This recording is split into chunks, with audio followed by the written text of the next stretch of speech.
強は許されない。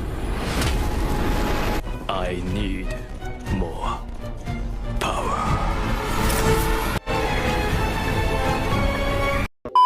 に合流しなくてもお前一人で滅ぼせるじゃないかって。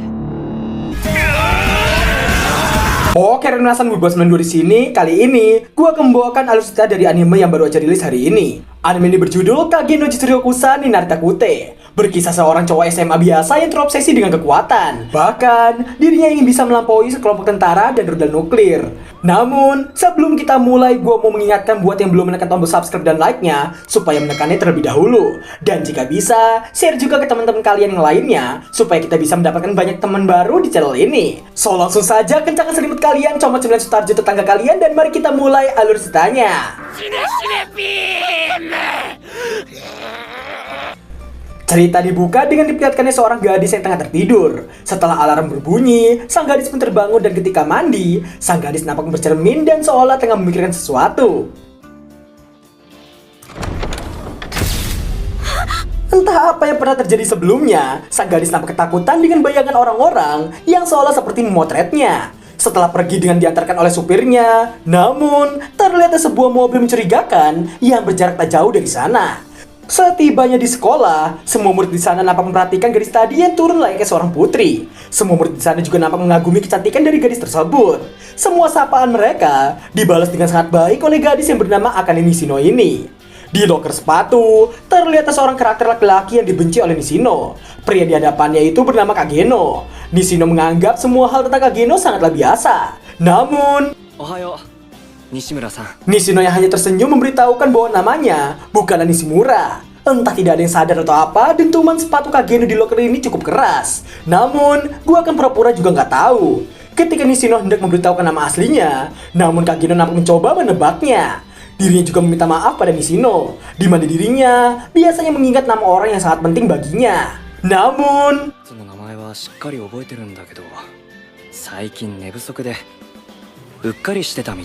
terlihat tatapan kosong yang dipancarkan dari mata Kageno. Meski terlihat lembut, namun di dalam hatinya Nishino nampak kesal karena Kageno yang tidak mengetahui namanya. Dirinya kemudian nampak mewajarkan kesalahan Kageno. Kageno pun meminta maaf kembali, namun karena salah terus menerus, Nishino nampak memberitahukan nama lengkapnya itu. Mereka berdua pun jadi saling memandang satu sama lain dan kemudian di saat Kageno naik terlebih dahulu, Nishino memberitahukan bahwa yang tak bisa dimaafkan bukan karena Kageno yang salah menyebutkan namanya, melainkan Kageno yang tak ingin melihat dirinya. Dan Nishino merasa Kageno memandang jauh seolah melihat ke tempat lain. Dan tanpa disadari, Nishino sudah membencinya begitu sadar. Terlihat Nishino yang dikerumuni oleh teman-teman kelasnya karena rupanya Nishino ada seorang aktris. Terlihat sosok Kageno yang diam-diam menggunakan hand grip di kelas. Dan astaga, hitungannya sudah mencapai 25 ribuan. Di toilet, Nishino memberitahukan kepada kita semua bahwa sewaktu SMP, dirinya pernah berhenti dari dunia hiburan karena skandal. Dan sejak saat itu, membuatnya harus seolah menggunakan topeng. Di atap sekolah, Kageno nampak tengah membaca sebuah buku dan entah kenapa, Kageno nampak terobsesi dengan kekuatan. Singkat waktu, ketika tengah mengejar materi sekolahnya, Nishino dan sang guru melihat ke arah luar jendela yang dimana angin berembus cukup kencang, diiringi oleh suara piano yang rupanya tengah dimainkan oleh Kageno.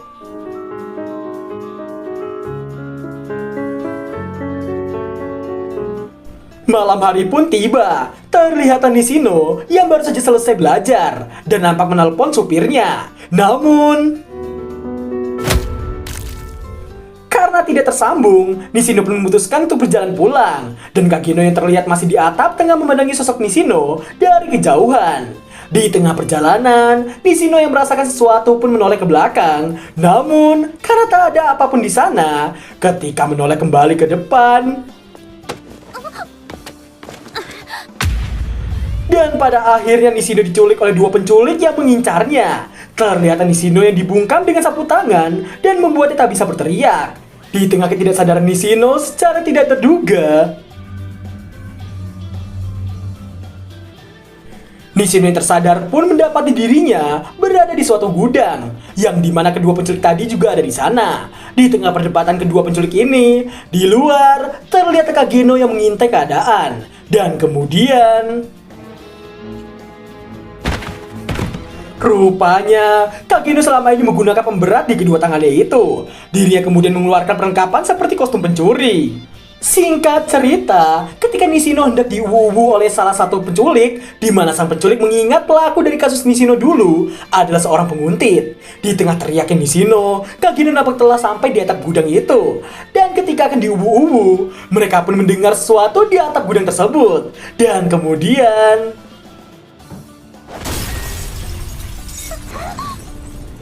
dengan epiknya, Kageno nampak turun dari atap dengan mengenakan pakaian serba hitam. Ketika ditanya oleh sang penculik, Kageno mengenalkan dirinya sebagai pembunuh bergaya. Di saat sang penculik hendak menggunakan pistolnya, namun gerakannya kalah cepat dari Kageno yang melemparkan pecahan kaca tadi tepat mengenai tangan sang penculik. Singkat waktu, setelah membasmi seekor penculik, Kageno harus berhadapan dengan satu penculik lainnya yang merupakan mantan tentara. Kageno yang nampak juga ingin mencoba melawan tentara sedari dulu. Nishino hanya bisa memandangi sosok pria bertopeng yang tak ia kenali. Penculik kedua pun menggunakan pisaunya untuk menusuk Kageno. Namun, dengan gesitnya Kageno berhasil menghindar meski sempat terkena satu sayatan. Terlihat sang penculik yang mengingat masa perangnya dulu. Sembari menjilat darah Kageno, sang penculik ini justru merasa nyaman dengan pertarungan tersebut. Namun... terlihatlah Kageno yang menggunakan linggis untuk menangkis. Sembari menekan sang penculik, dirinya memberitahukan bahwa linggis adalah benda yang bagus, kuat, tak mudah rusak dan mudah dibawa kemana-mana. Bahkan mereka bisa mengelak jika ditanya oleh polisi. Dan... Kageno nampak menggunakan linggisnya seolah-olah menggunakan tonfa. Meski berhasil menangkis pisau si penculik hingga terlepas, namun sang penculik juga memberitahukan bahwa Kageno memiliki kelemahan besar, dan itu adalah selisih kekuatan fisik yang cukup besar. Terlihatlah Kageno yang hanya bisa bertahan dan harus dibuat terpental dari posisinya. Setelahnya, Kageno bangkit dan berniat untuk lebih serius lagi. Dan yang terjadi setelahnya... setelah berhasil mendaratkan serangan kritikal, Kageno memberitahukan dirinya menyadari kemampuan linggis. Berbentuk bagaikan tonfa, berat, kekuatan dan pegangannya, Kageno menganggap linggis memiliki potensi yang sangat tinggi. Dan Kageno juga memberitahukan bahwa dirinya terus menghajar geng motor yang ribut di malam hari. Sang penculik yang mendengarnya pun rupanya mengenali sosok Kageno sebagai si gila topeng ski. Karena melihat sosok Kageno yang sangat mengerikan, sang penculik pun berubah menjadi hati Hello Kitty. Dirinya kemudian mencoba mengambil pistol di sebelah kawan penculiknya itu. Dan yang terjadi...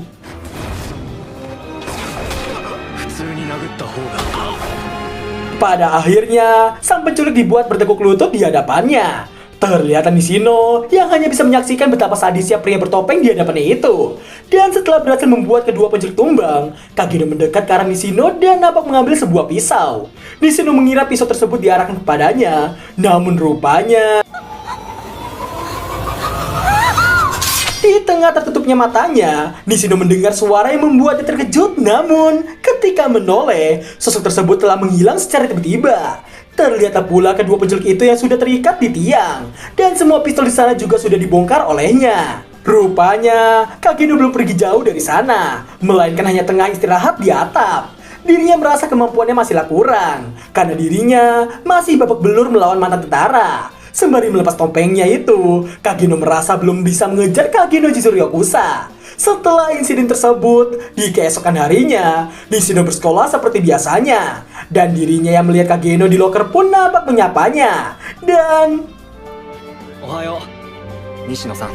Nishino nampak baru menyadari bahwa Kageno tidak salah menyebutkan namanya lagi. Bahkan dirinya merasa Kageno telah memandang ke arahnya.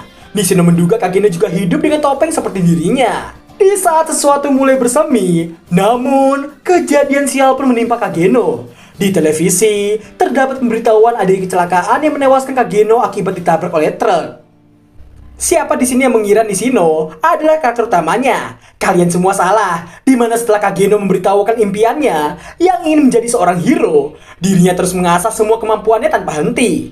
Terus mempelajari semua yang ia perlukan untuk menjadi sosok hero. Dan seperti yang kita tahu, Kageno berlaga biasa ketika di sekolah. Dirinya menjadi karakter figuran supaya tidak mencolok. Namun dibalik itu semua, dirinya terus menjalani segala latihan yang ada.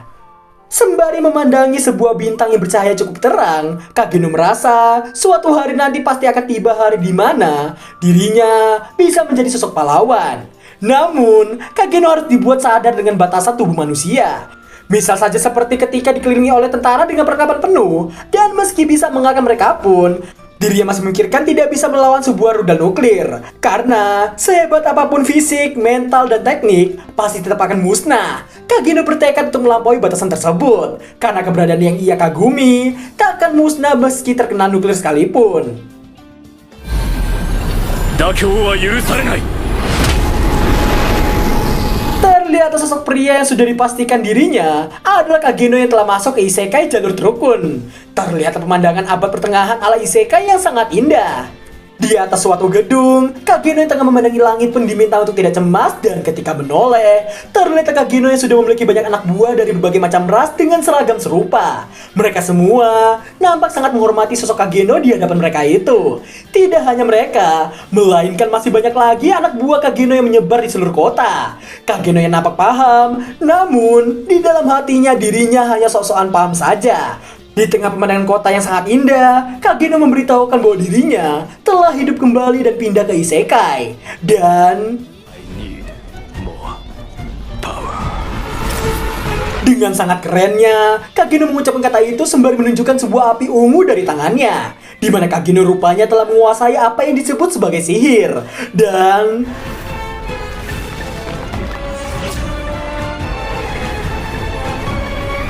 sembari dirinya yang melompat dan seolah seperti melayang, semua anak buahnya itu juga turut ikut dari belakang.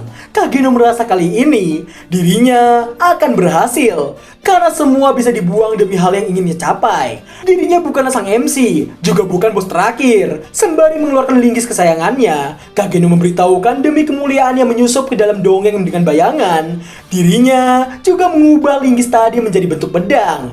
Dan 影の実力者に。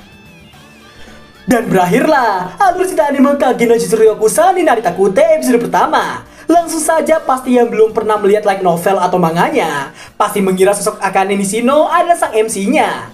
Karena menurut gua, anime ini memang dibuat seperti mengecoh para penontonnya. Apalagi plot twist yang terjadi di dalamnya, di mana sesuatu yang mulai bersemi di hati Nishino harus dibuat pupus karena kematian Kageno yang dicium truk kesayangan warga isekai. Dan meski begitu, sosok Kageno yang digambarkan menjadi figuran tak nampak seperti figuran. Dan seperti yang kita duga, anime ini adalah anime dengan karakter utama yang menjadi overpower karena terlalu terobsesi dengan kekuatan. Jadi ya jujur aja gue penasaran dengan nasib Nishino setelah ditinggal ke isekai oleh Kageno. Karena konsep cerita yang sangat menarik, ditambah grafik dan visual yang menjanjikan, gue akan memberikan rating 9,8/10 untuk episode pertama ini. So, gue ucapin terima kasih banyak karena kalian telah menonton video, dan sampai jumpa di episode kedua minggu depan. Bye-bye!